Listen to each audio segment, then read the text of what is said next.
I actually picked up the harmonica in my late teens and fooled around with it for a little bit, and I felt like I might have had a little bit of talent in that department, but I really didn't pursue it. I ended up, I got married and started having kids, and I was painting cars, and music just became something that I listened to. At some point I decided, you know what, I like music enough to where I'm going to pursue it as a career, and people probably thought I was a little crazy because I probably wasn't showing a whole lot of talent at the time, but it was fun, and I really loved it, and so I really threw myself at learning how to play guitar.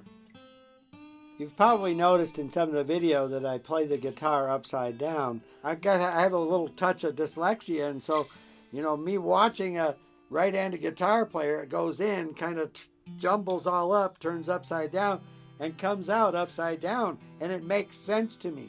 And I can't explain that, but that's how my brain works, and I actually believe that it's the best way for me to play guitar is upside down. I found a blues jam, and I went and asked if I could jam with these people, and I was scared to death. When I finished that set, uh, they asked me if I would like to come back for the last set and play again. And again, I was scared to death, and I really don't think I was doing that well, but I wanted it really bad. And at some point, I really, really, really started to push, and I started to play as often as I could, wherever I could, with whoever I could. The first band that I played in we decided to call ourselves the Pickups.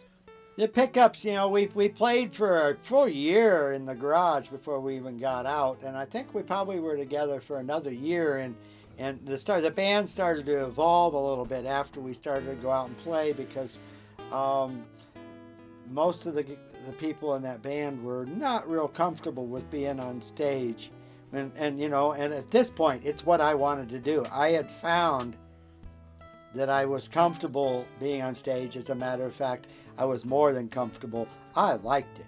It was fun for me to be on stage. It was fun for me to be an entertainer.